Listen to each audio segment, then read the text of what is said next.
Boa noite, meus amigos. Estamos aqui de volta. Como sempre, começamos invocando a Santíssima Virgem Maria e o Santo Padre Pio de Pietrelcina, para que roguem a Deus que nenhuma injustiça se cometa nesse programa. Antes de tudo, eu queria lembrar a vocês que o poeta e filósofo Ângelo Monteiro estará em Curitiba, no Instituto Olavo de Carvalho, para proferir duas palestras no mês de dezembro. No dia 10, sexta-feira, às 15 horas, autobiografia de Ângelo Monteiro. Isso deve ser muito interessante. No dia 11, sábado, às 15 horas, a filosofia e a poesia, para além de uma leitura crítica.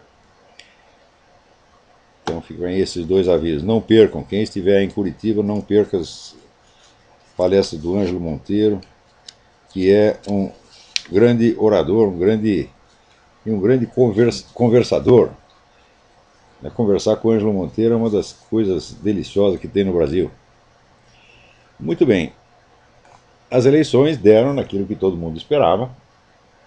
Havia uma pequena brecha, uma pequena margem para uma possível vitória do Zé Serra, que ele tratou de meticulosamente jogar fora nos últimos dias da campanha eleitoral, como, aliás, era o que se esperava da sua personalidade toda constituída de geleia, se é que isso não é um exagero de solidez que eu estou cometendo aqui. É importante notar, tem vários detalhes com relação a essa eleição que tem que ser pensados. O primeiro é o seguinte, que com 44% de votos para o Zé Serra e 23% de abstenção, que é um absurdo num país onde o voto é obrigatório, a dona Dilma foi eleita com 33% do eleitorado. 33% do eleitorado é o que o PT sempre teve. Quer dizer que aquele período, vamos dizer, aquele salto que foi dado na primeira eleição do Lula, em 2002, esse período está encerrado. O PT volta, vamos dizer, eleitoralmente às suas dimensões usuais. E, no entanto, desfruta e desfrutará de um poder muito desproporcional com a quantidade de votos de que dispõe. As pessoas que concebem, vamos dizer, a democracia como algo que consiste essencialmente no processo eleitoral, e sobretudo aqueles que confundem política com o processo eleitoral, podem ter aí uma bela lição. Quer dizer, o importante não é você ter o apoio da maior parte do eleitorado, não é este o ponto. O importante é ter poder. Mas, é claro, eu nunca vou conseguir explicar a um José Serra, a um Geraldo Alckmin, a nenhum desses tipos o que é o poder. Quer dizer, os conceitos elementares da política estão tão infinitamente acima da capacidade dessas pessoas, tá certo? Que mesmo que abrisse o crânio e injetasse a coisa lá dentro, ia sair pelo rabo na mesma hora, tá entendendo? Quer dizer, não são capazes de manter nenhuma noção na cabeça. Se ensinar um cara desse a somar 2 mais 2 é um desafio sobre-humano, está infinitamente acima da minha capacidade, tá certo? Então, o pessoal realmente acredita que eu sou um bom professor, que eu consigo ensinar as pessoas, que eu consigo mostrar a ela, aos meus alunos, a realidade das coisas, mas olha, tem limite. Mesmo os maiores gênios pedagógicos da história, né? Se você juntasse aí Pestalozzi, Feuerstein, né, todo mundo, né? Não, os jesuítas todos não iam conseguir nada com essa gente. Nada, nada, nada, nada. Porque assim, é um pessoal tão desprezível, tão pequeno, tão miúdo. Tá certo? Só penso em carguinhos, né? Em vantagenzinhas. Quer dizer, o que eles fazem não é política, gente. Esse não é, poderia se considerar uma política de escala municipal, de um município muito pequeno. Né? Eu me lembro que, até na eleição anterior, né, em que o José Serra participou, a eleição de 2002, né? No debate final, todo mundo esperando que o José Serra fosse falar alguma coisa de substantivo, e quando chega assim, na última pergunta que ele tem para fazer para o Lula, ele fez a pergunta sobre tarifa de ônibus. O que é para fazer com um sujeito desse? Né? Chute no cu? Né? Não adianta, já expliquei que o cara não tem cu, porra. Né? Não tem, o negócio é reciclado, sobe tudo para a cabeça, evidentemente. Agora, eu acho que tem uma coisa boa que a gente deve celebrar nessa eleição. A carreira do Zé Serra está terminada, nós nos livramos dele. Porque vocês sabem que o Zé Serra, ele desenvolveu dentro do partido dele, o PSDB, uma disputa ferrenha para que ele fosse apontado candidato. O que foi o grande desastre, o grande erro do PSDB. Tinha pelo menos dois candidatos mais promissores, que seria o próprio Aécio Neves, do qual eu não gosto nem um pouco, mas que eleitoralmente é um candidato muito mais forte do que Zé Serra, e a Cátia Abreu, que é uma pessoa muito mais confiável e de muito mais personalidade, e que tiraria, inclusive, da outra candidata essa arma de chantagem e dizer, você tem que votar em mim porque eu sou mulher. Porque hoje é assim, né? Olha, você tem que votar em mim por causa das minhas características de nascença, né? Eu sou mulher, eu sou preto, eu sou índio, né? Ou então pelas suas preferências sexuais. Tem que votar em mim porque eu sou viado e assim por diante, né? Quer dizer, ninguém está perguntando, ninguém quer saber se o sujeito é mulher, se é preto, se é japonês, se é viado. Nós queremos saber o seguinte, qual é a sua capacidade, porra. Entendeu? Ninguém vai me dizer que viado não tem capacidade. Júlio César é o maior viado de Roma e foi um grande governante, sem dúvida, né? Então, isso aí não é motivo. Você votar no sujeito por ele ser viado, por ele ser machão, é coisa. É viadagem, para dizer a verdade, né? Nos dois casos, né? Então, mas hoje em dia, assim, a primeira mulher eleita presidente, o primeiro negro eleito presidente. Gente, vocês estão rebaixando a política, quando fazem isso, estão rebaixando a política a um nível zoológico. Você escolher a pessoa pelo sexo ou pela cor da pele, mas o que é isso, meu Deus do céu?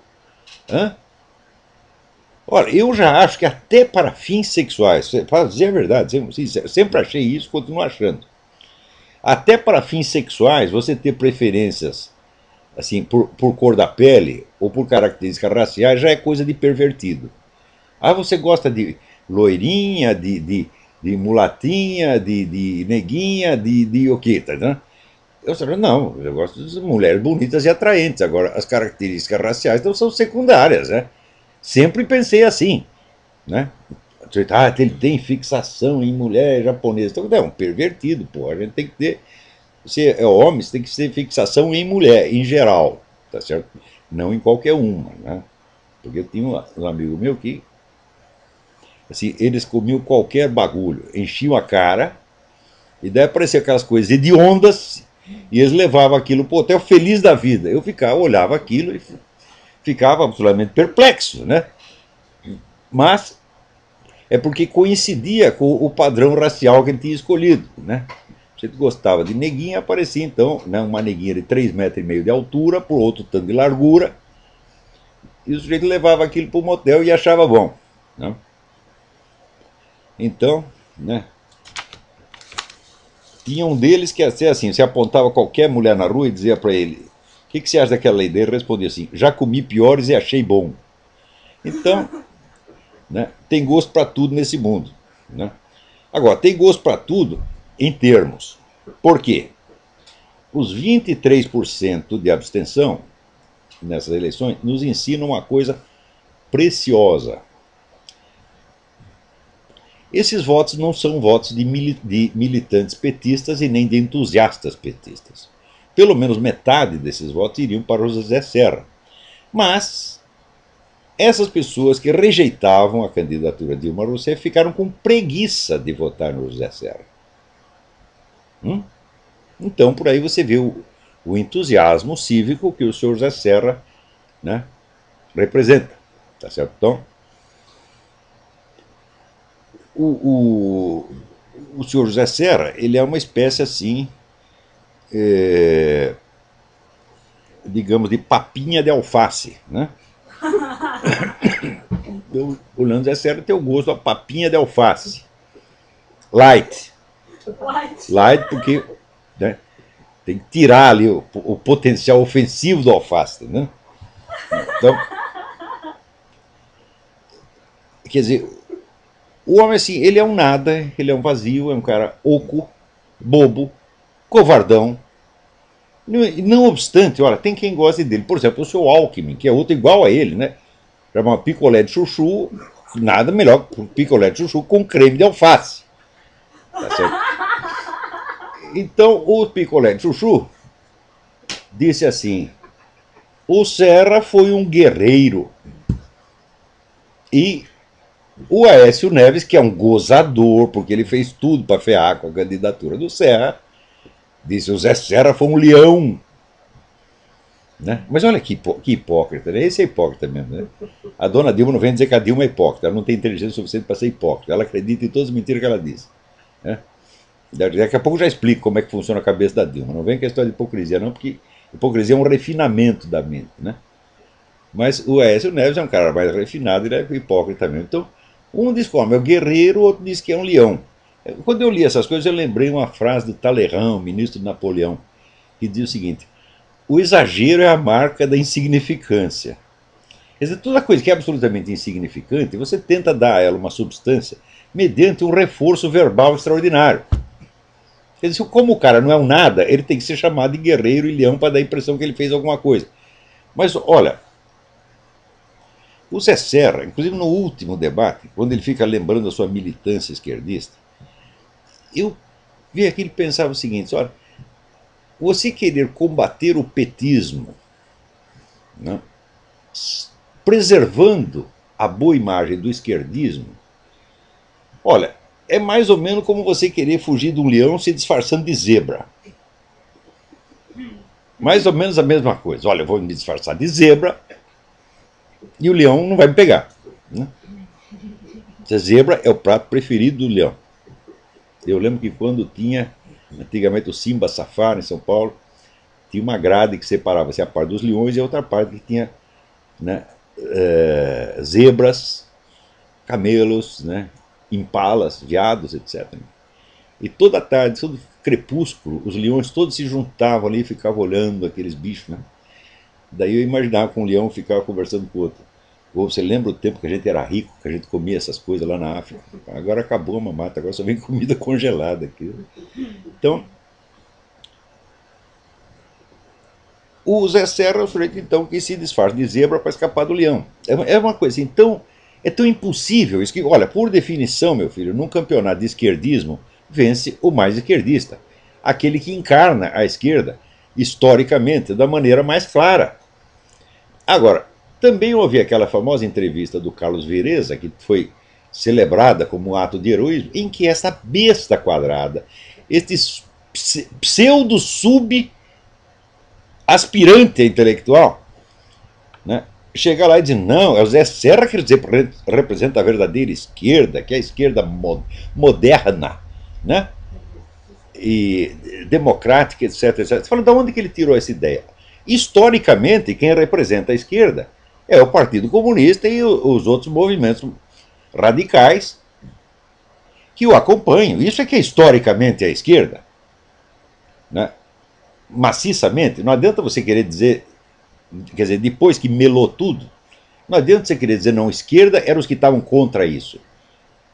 Muita gente ficou contra isso porque queria coisa pior. Por exemplo, Trotsky ficou contra Stalin porque achava que Stalin era um pouco direitista, não era suficientemente esquerdista, porra.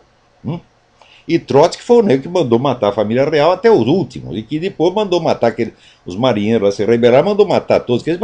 O Trotsky era o comandante militar do negócio, né? Então, evidentemente, não era flor que se cheire. Então, vamos dizer, essas brigas internas não significam nada. Do ponto de vista de quem está de fora, fala, isso aí é briga de hienas, porra. E note que hiena, a fêmea da hiena tem um órgão semelhante a um peru.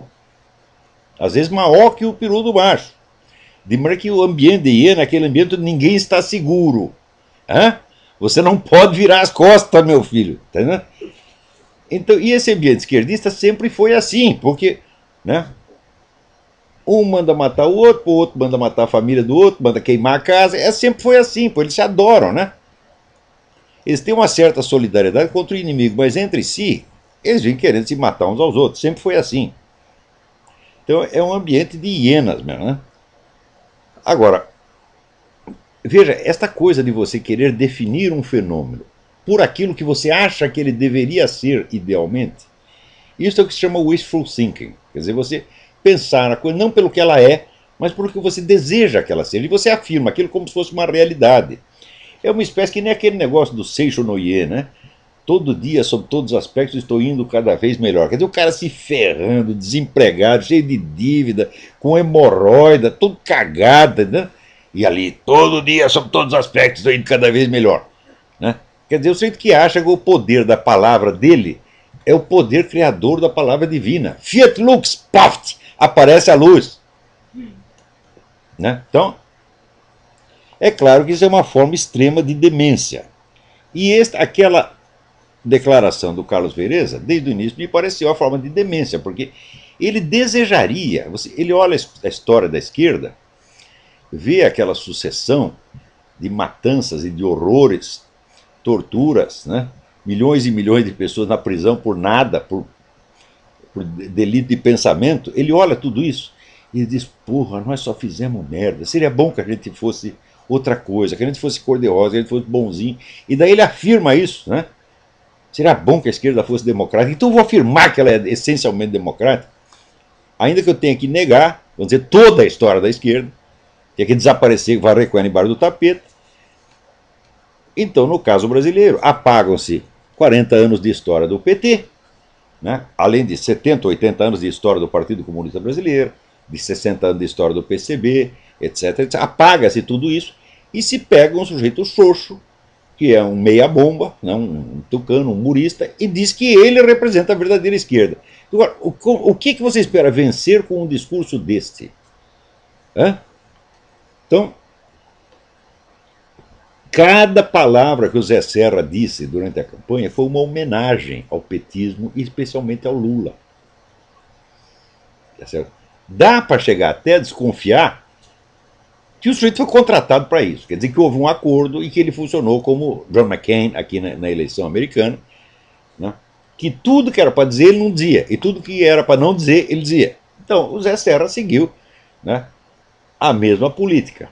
Ele só acordou um pouquinho graças ao seu vice, Índio da Costa. Garanto para você, se fosse o Índio da Costa o candidato a presidente, ele vencia. Porque a admiração que ele suscitou no país inteiro pela sua coragem, pela sua sinceridade, olha, dá para eleger um presidente. Quer dizer, a imagem de sinceridade, honestidade e honradez que ele passou é de um presidente. Agora, o Zé Serra passa a imagem do oportunista puxa-saco do adversário. Quer dizer, isso é uma coisa, aliás, tipicamente paulista. Né? Nas classe alta paulista, você ser covarde, puxa-saco, psicofanta, é sinal de boa educação e de polidez, de boa alma e até de cristianismo. Vocês querem ver uma coisa? Aqui me passaram um documento. Eu não sei se o documento é autêntico, mas acho que é. Olha aqui. Um comunicado que o senhor Abílio Diniz passou a todos os gerentes dos seus supermercados. Ontem o Brasil foi às urnas e Dilma Rousseff foi eleita presidente da República. Estou feliz com a sua vitória. Venho agora dizer que confiei meu voto a Dilma Rousseff. Estou feliz com a sua vitória e espero que o Brasil e os brasileiros tenham com ela um grande governo, com a continuidade do desenvolvimento sustentável. E aí vai, são duas páginas de besteira. Quer dizer, um sujeito que foi sequestrado por organização de esquerda, né, que teve que fugir pelo esgoto, chegou em casa todo estuporado, tá entendendo? E agora fica puxando o saco dessa gente. Quer dizer, isso é claro que é síndrome de Estocolmo, mas a síndrome de Estocolmo em São Paulo é tida como um mérito moral. É sinal de que, eu não sou um cara vingativo, eu perdoo todo mundo, né? Ó, ele perdoa o mais forte, porque o que eu saiba, o perdão, na sua essência, perdão é um atributo divino, que Deus concede a prática desse atributo, tá certo? A papas, a governantes, tá certo? A guerreiros vencedores, né? A pessoas que estão por cima, a juízes, é isso? Então, o homem que está por cima, que tem o poder, então ele tem o dom de perdoar aquele a quem ele poderia punir.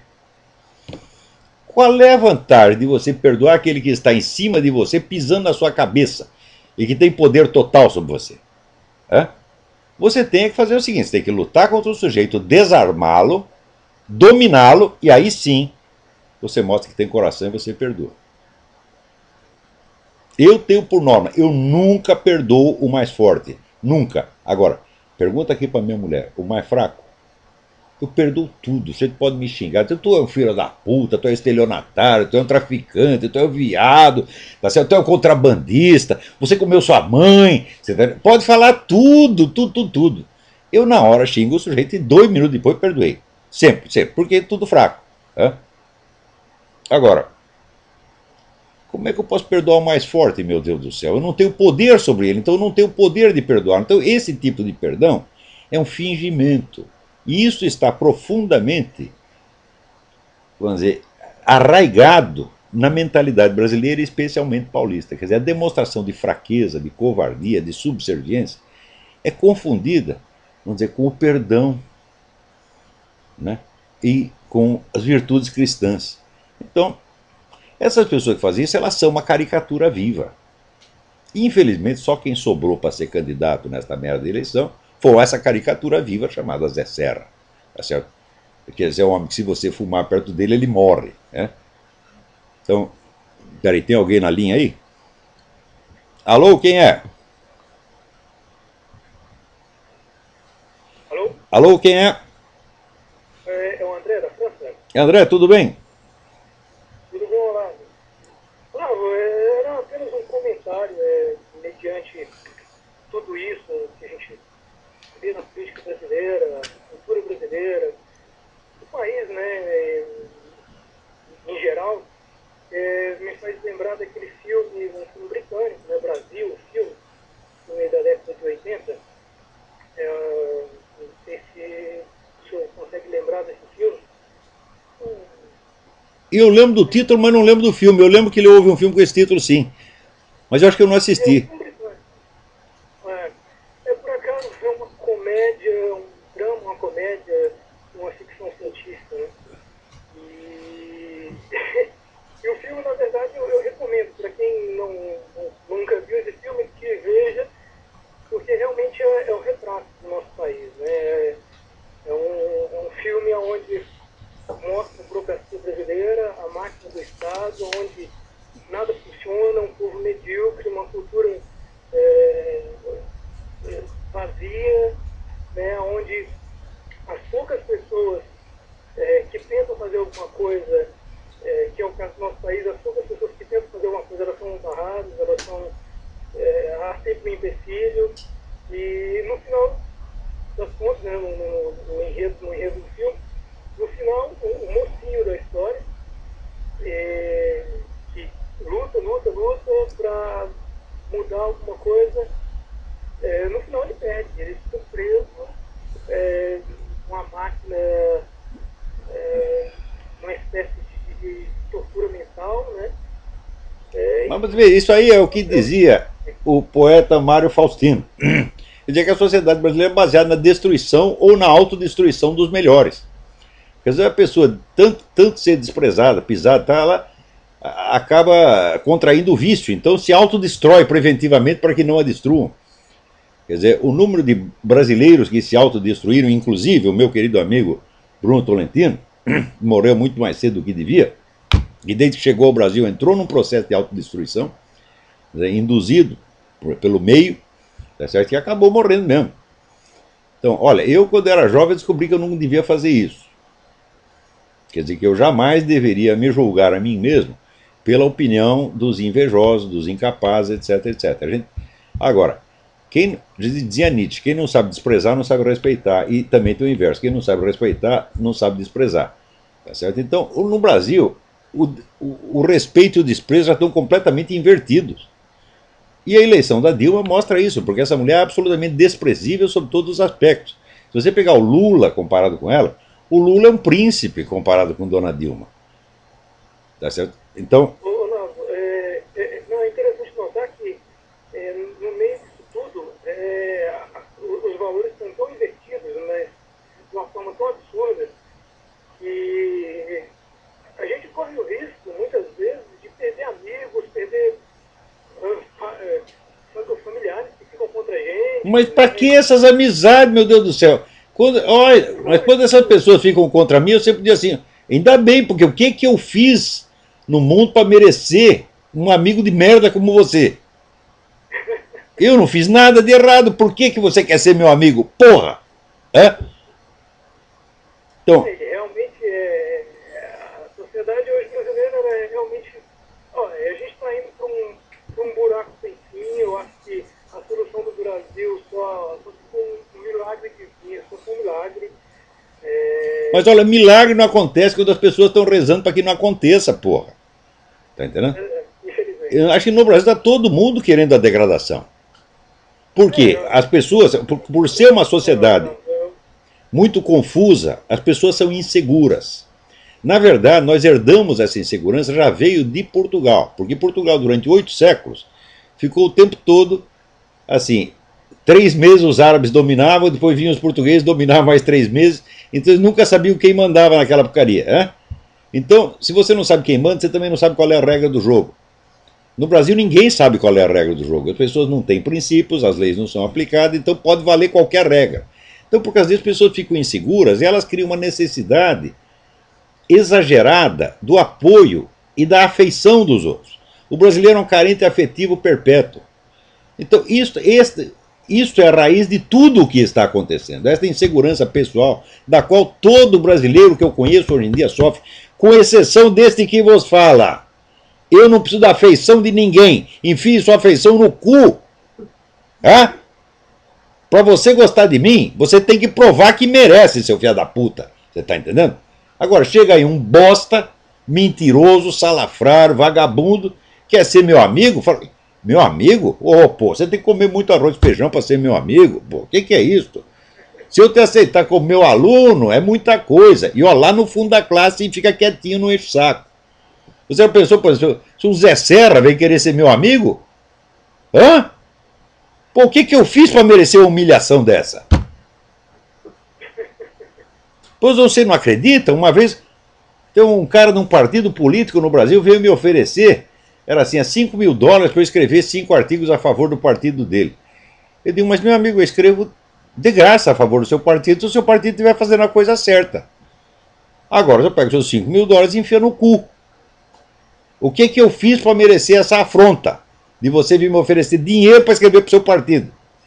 Agora o Brasil está cheio de gente que aceita dinheiro de partido, cheio de jornalista, de coronel do exército, tá certo? Todo mundo está pegando dinheiro do partido para escrever a favor.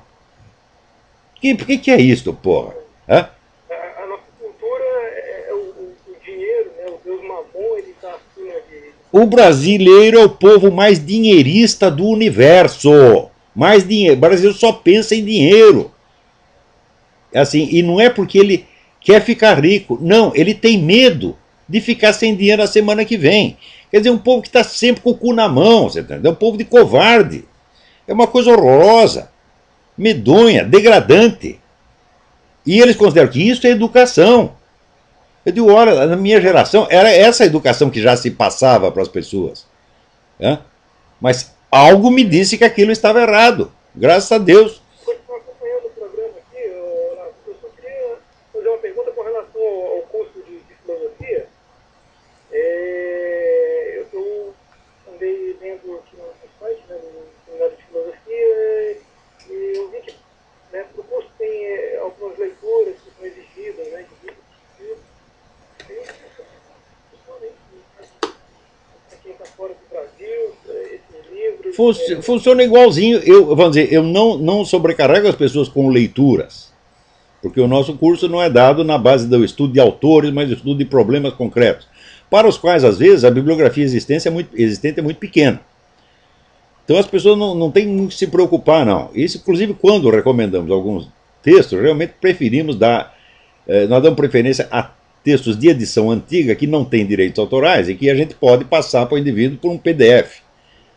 Porque a gente sabe que no Brasil é difícil. Depois que eu vim aqui nos Estados Unidos, eu comprei livro para mais de metro, né? Mas no Brasil era difícil. Né? Também não era só essa dúvida que eu tinha interesse no curso e aí eu estava pesquisando primeiro. Perfeito. Como que funciona? Então tá bom, obrigado pela sua participação. Agora, vocês viram como é as coisas, né? O Zé Serra, um terço dos votos dele ele deveu ao Índio da Costa. O Índio da Costa se projetou como uma personalidade brilhante, um homem capaz de ocupar um espaço, uma pessoa que tem peso e que nos debates com os outros, ele, de maneira muito educada e correta, ele tapou a boca de todos aqueles fulanos. Outro terço ele deveu ao movimento antiabortista, que é a única militância conservadora organizada que tem no Brasil.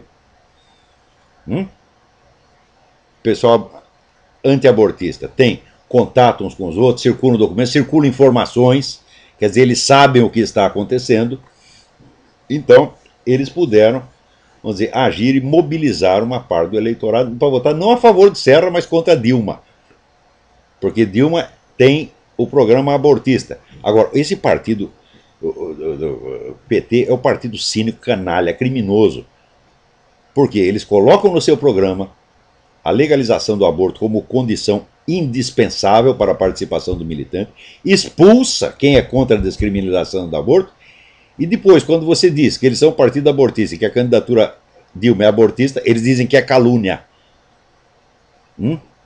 Isso quer dizer que eles sabem que são criminosos. Muito bem. Mas a militância antiabortista deu um exemplo do que se pode fazer, e daqui a pouco eu vou comentar melhor isso aí. Então, isso quer dizer que um terço foi o prestígio do Índio da Costa.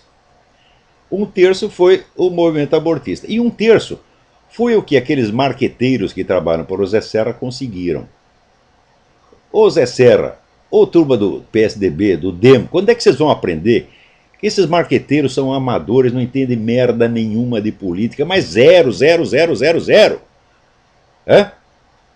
Agora, a confiança que tem em marqueteiro é uma coisa incrível. E o marqueteiro, então, vai lá e cria aquela imagem bonitinha, né? Do sujeito, uma imagem toda empoada, cor-de-rosa, constituída exclusivamente de bom mocismo, e quer que o sujeito vença com isso. E os caras... Agora, quando chega alguém que estudou o negócio, explicou, olha, é assim, eles não querem ouvir, porra. Porque no Brasil o conhecimento é uma coisa ofensiva. Eu nunca conheci, digo para você, eu nunca conheci no Brasil uma pessoa de liderança, seja no meio militar, industrial, comercial, bancário, eclesiástico, universitário, que não tivesse um complexo de inferioridade intelectual monstruoso, onde o sujeito quer posar de intelectual, mas não quer aprender nada, não quer estudar, tá certo? Mas ele gostaria de ser intelectual. Aqueles caras que dizem assim, eu vou primeiro ganhar um dinheirão e daí eu vou, depois quando eu for um cara rico, daí eu vou escrever livros maravilhosos. Isso é impossível, meu Deus do céu. Então, quer dizer, todos acham que a atividade intelectual é uma espécie de hobby, ao qual você vai se dedicar quando você se aposentar. Não entende a seriedade, o profissionalismo da atividade intelectual, nem tem a menor ideia disso. Ser intelectual para eles é uma questão assim de publicidade, é questão de imagem apenas. Então, evidentemente, quando eles veem um cara que tem estudo realmente, eles sentem assim, sabe, de um lado tem uma bolha de sabão, do outro lado tem uma bola de ferro, encosta uma na outra, o que você dá? O que vai dar? A bolha de sabão explode, evidentemente. Então eles se sentem muito mal por causa disso e querem acabar com você, pô. Claro que não acabam. Porque quando você pega um homem que tem solidez, que estuda, que está, vamos dizer, passou a vida buscando a verdade, mas buscando dia e noite, tá certo? Em vez de aderir a uma pseudo-verdade aos 15 anos e sair, continuar proclamando aquela porcaria o resto da vida, uma pessoa assim tem solidez e tem alguma personalidade, meu Deus do céu. Então esses camaradas, vamos dizer, perto de mim, eu sempre senti que eu estava falando com criança. Se juntasse uma assembleia de 2.000 desses, eu fazia bu! Eles saíam todos correndo. Sempre foi assim, porra. Sempre morreram de medo de mim. É uma coisa. Eu ficava com vergonha por eles, porra. Sempre foi assim. E o brasileiro, quando ele fica com medo, ele tenta se fazer de importante, né? Para ver se tem um pouco de alívio. Então, por isto mesmo, esta eleição trouxe uma coisa muito boa que foi, vamos dizer, a restauração da dignidade da posição pública da Igreja Católica, graças ao Papa Bento XVI, que num gesto inspirado, abençoado, cobrou dos bispos o que todos eles já sabiam que era sua obrigação, mas ninguém queria cumprir. Por quê? porque todos querem ficar bem na fita, quer ser amigo de todo mundo e quer ser amado pelos seus fiéis. Não é isso? Então, ó, nós estamos aqui para pregar o amor a Deus e não o amor a nós mesmos, você está entendendo? Agora, o bispo não, ele quer que o fiel chegue lá, beije a mão dele, chame de eminência, né? Dê no tratamento como se ele fosse um pai. Todos querem isso, então estão lá todos no seu canto, quietinho no seu canto, deixando a candidatura abortista crescer, crescer, crescer. O Papa chegou e mandou parar com essa porcaria. E por incrível que pareça, eles se mobilizaram. Agora, o partido do seu Zé Serra, veja o que faz. Na mesma semana, vem este bosta desse governador de São Paulo, Alberto Goldman, para dizer que a atitude do Papa foi inadequada. Inadequada. É? Olha, combater o abortismo é obrigação de todo católico há muitas e muitas décadas, meu Deus do céu. Isso é doutrina que está incorporada na igreja, tá certo? Isso é doutrina mesmo da igreja, isso não é opinião do Papa, como disse essa merda dessa Dilma Rousseff. Ó, o Papa tem direito a ter a opinião dela. A opinião dela é o caralho. Primeiro que você diz que é católica, então teoricamente é a sua opinião também. Não é isso? A não ser que a senhora não tenha sido eleito só presidente do Brasil, mas também papisa. Né? Então, quer dizer, o próprio partido do Zé Serra, né, vem tentar amortecer a atitude do Papa e desencorajar os bispos de cumprir essa obrigação. Por que é isso? O senhor Alberto Goldman, ele é um cara que foi criado pelo Partido Comunista Brasileiro. Eu, quando era militante, veio lá a recomendação do Comitê Estadualista dos caras que eram para votar, estava lá Alberto Goldman, ele que negue se for homem. Né? Então está explicado qual é a origem desse sujeito. Agora, o que nós podemos fazer, né, quando, para enfrentar o PT, nós temos um partido que elege Alberto Goldman e escolhe Zé Serra como candidato. Aí está tudo perdido mesmo, gente. Mas esta restauração, vamos dizer, ainda que temporária, da posição pública da igreja, esta é uma coisa promissora. Por quê? Porque a destruição do Brasil começou com a destruição da Igreja Católica no Brasil. A hora que Teologia da Libertação tomou todos os seminários, né, não sei quantas arquidioceses, acabou o Brasil. Porque, olha, eu vou lembrar para vocês o que dizia o general Charles de Gaulle, que a identidade nacional de um país consiste de três coisas: língua, religião e alta cultura. Alta cultura não existe mais. Né?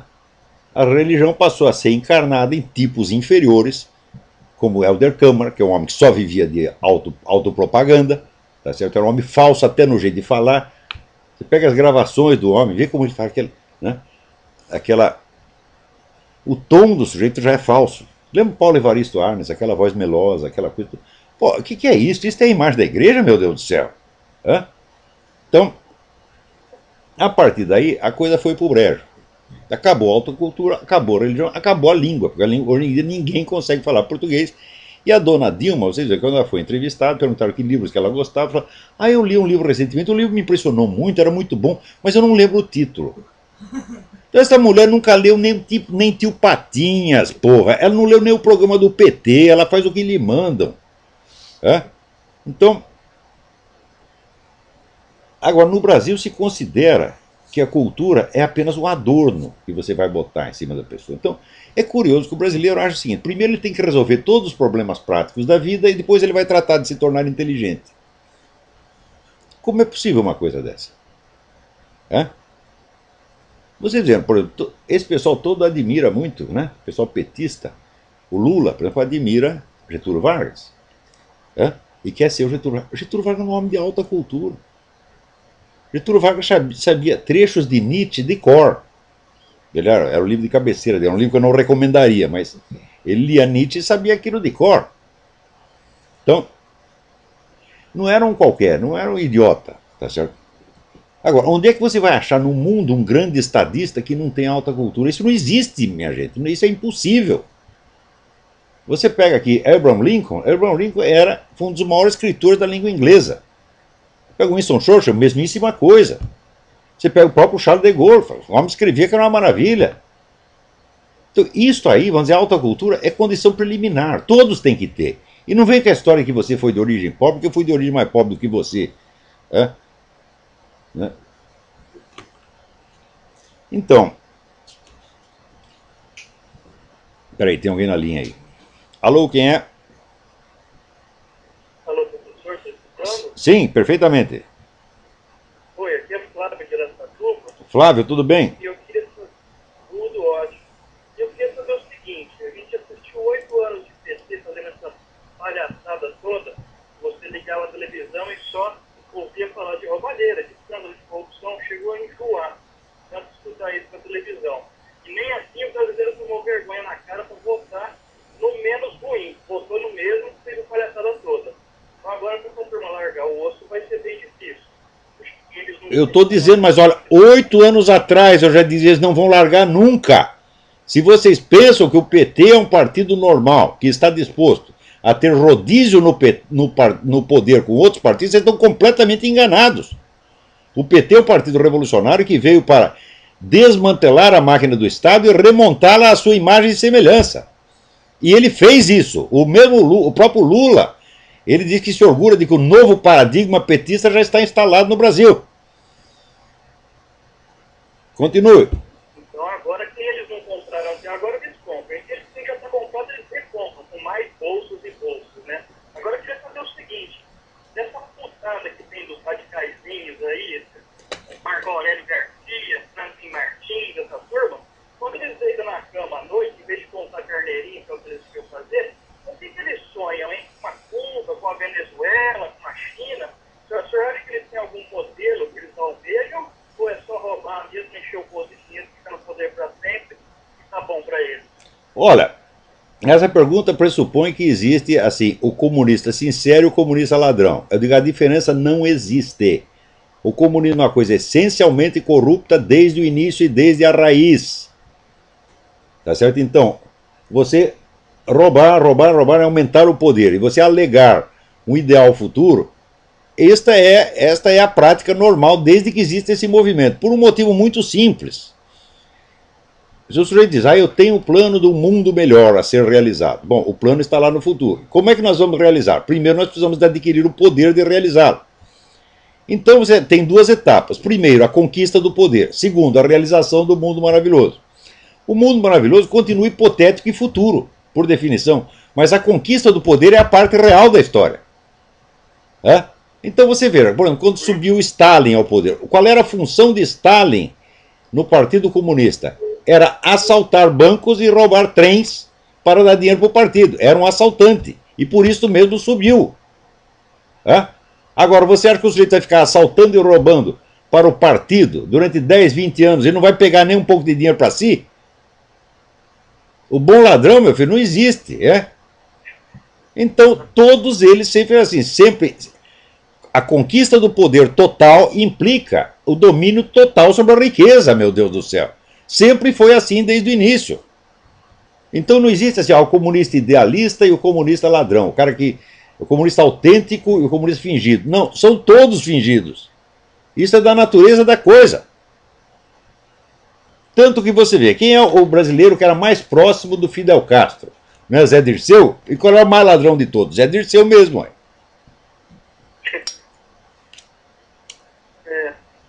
Então tá bom, professor. Muito Agora, até hoje você ouviu falar de roubalheiras. A diferença é que você não vai ouvir falar mais. Porque vai vir o Plano Nacional de Direitos Humanos, tá certo? E a mídia vai ser toda controlada. E quer saber, esses empresários de mídia todos vão abrir as pernas. Vão pedir uma vantagenzinha qualquer e vão todos abrir as pernas. O amor deles à liberdade de imprensa é assim, é puro oportunismo. É só na hora que lhes interessa. Porque já se venderam. Que liberdade de imprensa você precisa para ocultar a existência do Foro de São Paulo durante 16 anos?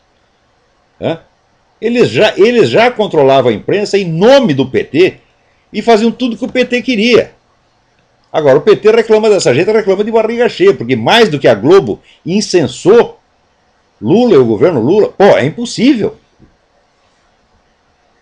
Então, não é necessário nenhuma liberdade de imprensa para você puxar o saco de quem está no poder, que é a principal ocupação da mídia. Exceto em raros instantes. Né? Agora, você vê, no Brasil, por exemplo, não criaram esse pessoal da elite, né, elite tucana, de dita elite liberal conservadora, não criou o tal Instituto Milênio. O Instituto Milênio não me bota lá uma propaganda puxando o saco de Barack Obama. Que catos de conservador é isso? Hein? Você quer enganar o povo brasileiro? Quer dizer, a eleição do Barack Obama mostra, né, como a democracia americana é eficaz. Né? Não. A eleição do Barack Obama demonstra que a democracia americana é ineficaz. Porque a democracia que não é capaz, sequer, de examinar os documentos do candidato para confirmar se ele nasceu no país ou não, isso é democracia, porra. É que o pessoal pensa assim, em geral, a pessoa pensar coisas com base na realidade, nos fatos, é difícil. Em geral, as pessoas fazem raciocínios automáticos baseados apenas em palavras. Então eles identificam assim, o país tem eleições livres, então é democracia. Quer dizer, identificam uma coisa com a outra, mas isso é totalmente fetichista. A democracia subentende, em primeiríssimo lugar, o acesso à informação. Se você não sabe quem são os candidatos, como é que você vai escolher, meu Deus do céu? Agora, como saber quem é dona Dilma Rousseff escondendo o Foro de São Paulo durante 16 anos? E depois, quando começa a noticiar, noticia atenuado. Né? E quando a gente fala, por exemplo, da ligação do PT-FARC, a mídia chegou a falar disso só em termos interrogativos. Ah, será que existe? Eu digo, mas como? Tem documento oficial.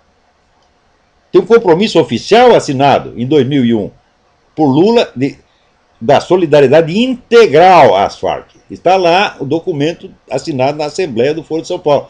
Então não se pode colocar uma coisa dessa como interrogação. Porque se você coloca como interrogação, você já está enganando a plateia. Né? A interrogação quer dizer, tem sinais de que sim, tem sinais de que não. Me dê um único sinal de que o PT não tem nada a ver com as Farc. Então, me mostre um pronunciamento do PT contra as Farc. Um pronunciamento que o PT diz, olha, são assassinos, são sequestradores, tem que ir para a cadeia. Nunca disseram isso. Nenhum disse, jamais. O que eles dizem é o seguinte, nós somos contra os métodos violentos, então nós propomos a transformação das Farc num partido político. Ou seja, eles propõem premiar 30 anos de crimes com acesso ao poder político. Isso é ser contra? Não? Ora, o que esta eleição demonstrou é o seguinte, o movimento antiabortista tem mais força do que qualquer partido liberal ou conservador. Vocês do DEM, vocês do PSDB, peçam demissão, né? E vejam o que o pessoal do movimento antiabortista fez. Se não fosse esse movimento, o Serra não teria mas nem 5% do eleitorado com ele. Porque o Serra é insignificante, é um covardão, todo mundo sabe, não sou eu que estou dizendo, é um puxa-saco da esquerda, tá certo? E como é que vamos dizer, um puxa-saco da esquerda pode ser alternativa à esquerda? Tá? Ora, veja você, outro dia me apareceu aqui alguém com uma gravação, um vídeo, de um cientista político dizendo o seguinte, militância voluntária é coisa do passado. Tá? Agora, o que vale é a militância profissional. E daí mostrava lá 2 ou 3 fulano fazendo propaganda para um partido, para o PSDB ou para o PT, etc, etc. Então, no primeiro, o sujeito confundia militância com cabo eleitoral. Militante com cabo eleitoral. Cabo eleitoral sempre foi profissional. Em segundo lugar, a militância sempre teve pelo menos 10% de profissionais. E se você diz que militância é coisa do passado, agora militância voluntária é coisa do passado, vai dizer isso para a turma do MST. Né? O MST tem condição de colocar 5 milhões de pessoas gritando na rua a qualquer momento. Né? Militância voluntária é coisa do passado. Você se lembra como caiu o Collor? Você acha que alguém espalhou dinheiro para todos aqueles milhões de pessoas que foram para a rua? Quer dizer, como é que um cara desse intitula cientista político? Mas garanto que, quando eu escrevi o meu artigo A Falta que a Militância Faz, imediatamente os políticos foram consultar um bosta desse. Mas o que você acha disso? Ele diz, não, militância é coisa do passado. O que precisa é cabo eleitoral pago. E os idiotas acreditaram, porra. Então, olha, qualquer atividade na esfera política, eu já dizia isso há anos atrás, qualquer atividade na esfera política eleitoral é tempo perdido, porque você tem que conquistar. Você só pode conquistar votos quando você já tem o poder. E o poder significa 2 coisas. Primeiro, significa hegemonia cultural. Você tem que dominar a atmosfera psicológica e Em segundo lugar, significa o poder social que você tem, a influência que você tem sobre igrejas, clubes, sindicatos, escolas, etc, etc. Aí sim você pode se lançar na política eleitoral. A política eleitoral tem uma base sociocultural, meu Deus do céu. Agora, você fazer política em cima de uma base sociocultural que foi construída pelo seu adversário, você está lá pedindo para levar tapa na cara. Isso quer dizer o seguinte: o Brasil precisa de uma urgente reconstituição da dignidade cultural e, sobretudo, religiosa. São os três elementos: língua, religião e alta cultura. Então vamos restaurar a língua, vamos restaurar a Igreja Católica e vamos restaurar a alta cultura. Se você fizer isso, talvez daqui 30 ou 40 anos você possa se livrar do PT. Talvez. Porque nesse ínterim, enquanto o PT está no poder, a degradação prossegue. Você vê aqui fenômenos como esse Tiririca, por exemplo, né, seriam inconcebíveis. Quer dizer, voto de palhaçada sempre houve. Quer dizer, a sátira, o voto satírico, sempre houve. Mas nesse nível não, do sujeito dizer: vocês têm que votar em mim porque eu sou incapaz. Vocês têm que votar em mim porque eu preciso de dinheiro. E o cara ter essa votação toda que teve, né? Isso só foi possível por quê? Porque o Tiririca não é muito diferente do Lula. O Tiririca tem a mesma cultura do Lula, ele só não tem a experiência sindical que o Lula teve. O Lula teve um aprendizado no partido, ele sabe, né, como funciona o partido, essa mecânica toda ele conhece, e ele sempre teve a habilidade de lidar com os vários grupos dentro do partido. Então tem aquela esperteza pragmática de político do interior, né, injetado com um pouquinho de teologia da libertação, um pouquinho de comunismo na cabeça. Essa é a diferença insubstancial entre ele e o Tiririca. Garanto que o Tiririca é até mais culto do que a dona Dilma. Do Tiririca, perguntar: Tiririca, me diga o nome do último livro que você leu. Tiririca lembra, porra. Eu li o Almanaque da Mônica. Ele não vai esquecer o Almanaque da Mônica. Agora, a dona Dilma leu o Almanaque da Mônica e depois não lembra que se chama Almanaque da Mônica, porra. Então, quer dizer que o voto no Tiririca foi a expressão da situação. E a situação daquelas que dizia: Karl Kraus não pode ser satirizado porque elas são satíricas em si mesmo. Foi nisso que o PT transformou a política brasileira. E vai ficar pior. Porque o número de mentiras circulantes que um povo pode suportar é limitado. Você tem direito a uma certa cota de mentiras. Isso acontece na nossa vida pessoal também. Uma mentirinha de vez em quando, todo mundo diz. Chega o cobrador na porta, você vai lá, diz que eu não estou. Quem já não fez isso na vida, porra? Eu vivo atendendo aqui, veio o cara do telemarketing, Mr. Olivo de Carvalho. He's not available now. Ele não está disponível no momento. Eu vivo fazendo isso, essas mentirinhas, tá, gente? É uma questão de sobrevivência, não tem como escapar. Né? Kant dizia que você não pode nem mentir para o ladrão que pergunta onde está escondido o dinheiro. Mas isso é um exagero, evidentemente. Né? Então, mas qual é a quantidade de mentiras? Né? Então você diz uma mentira para o cobrador, né? Depois você diz uma para o seu empregado, você diz uma para o seu patrão, você diz uma para a sua mulher, você diz uma para o seu filho, você diz outra para você mesmo, você mente para a sua mulher e para a sua amante, para as suas 3 amantes, né? E assim por diante. Chega uma hora, meu filho, que você está confuso. Você perdeu o senso da verdade e do erro. Né? Então daí você aceita votar numa Dilma sabendo que ela não presta. E você vota nela porque ela não presta. Então, quer dizer, isso aí já não é mais nem degradação moral, isso aí já é decomposição da inteligência. É decomposição do senso de sobrevivência, do instinto de sobrevivência. Então, se você acha que uma coisa dessa pode se enfrentar por meios eleitorais, quer dizer, isso é de uma superficialidade absolutamente psicótica. O país começa, meu filho, realmente com religião e alta cultura. Foi a religião que criou o Brasil, foi a religião que criou os Estados Unidos, foi a religião que criou a Rússia, foi a religião que criou todos os países do mundo. Eu tenho aqui atrás de mim o retrato de Santo Olavo, que foi o cara que criou a Noruega. Tá certo?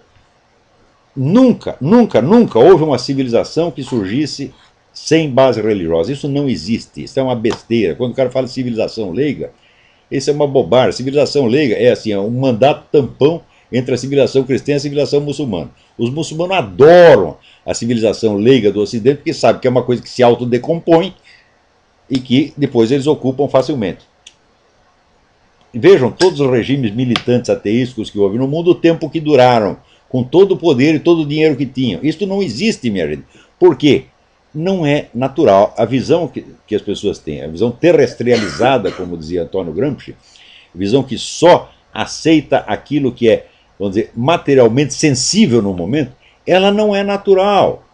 Não é natural porque o homem, o ser humano, ele vive dentro de um círculo que é aquilo que ele enxerga, e ele sabe que para além daquilo que ele enxerga existe o infinito.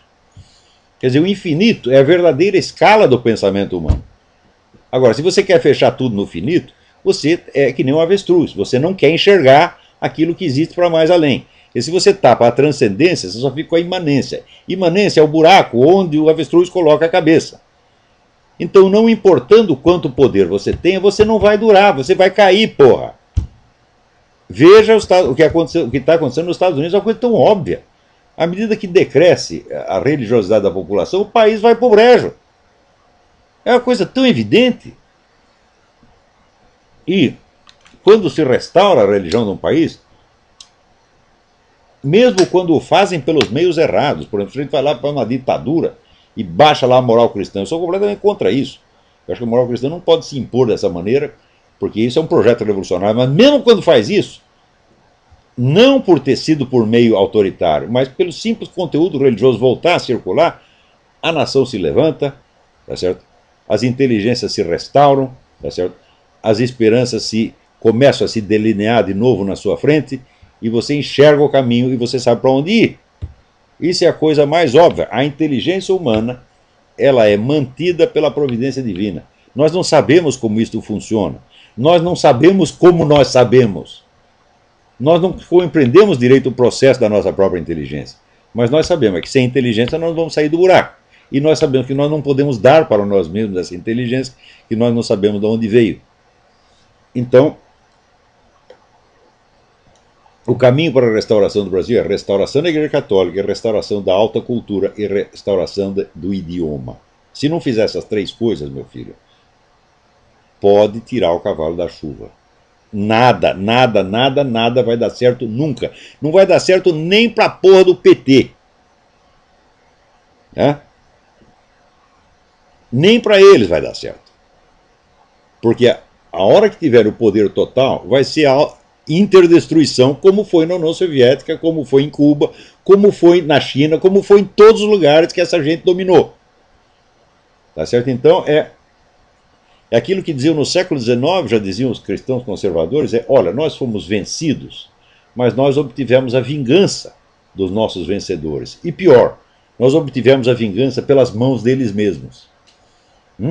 Eles nos derrotaram e em seguida se mataram uns aos outros. É isso que vai acontecer no Brasil. Agora, enquanto eles se matam uns aos outros, nós temos que construir o futuro. E repito, o futuro consiste desses três elementos: língua, religião e alta cultura. Esta é a única esperança do Brasil. O resto é tudo conversa mole. Tudo, tudo, tudo, tudo. Isso não quer dizer que se não houver uma eleição, nós vamos deixar de votar e vamos deixar de aprovar os candidatos que sejam menos ruins. Mas isso é a superfície, isso é bolha de sabão na superfície da história. Tá certo? Então, a superficialidade, o fingimento, o estrionismo tem sido o mal crônico do Brasil. E esta eleição confirmou isso mais uma vez. Então, nosso tempo acabou. Até semana que vem. Muito obrigado.